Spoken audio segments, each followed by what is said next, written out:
প্রকৃতি, তুমি কে?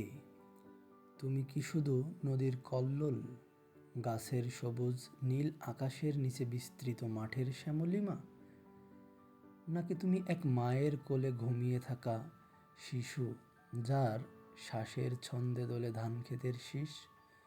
তুমি কি কোকিলের কুহু ডাক, নাকি সন্ধ্যার বাতাসে দুলতে থাকা শিউলির মিষ্টি গন্ধ? পল্লী কবি জসীমউদ্দীনের ভাষায় প্রকৃতি কেবল নিঃসঙ্গ নয়, সে প্রাণ, সে ভালোবাসা, সে মাটির গভীর টান। তিনি প্রকৃতিকে দেখেছেন মানুষের আপনজনের মতো, যেখানে গাছের পাতায়, নদীর জলে, পাখির গানে ফুটে ওঠে জীবনের গল্প।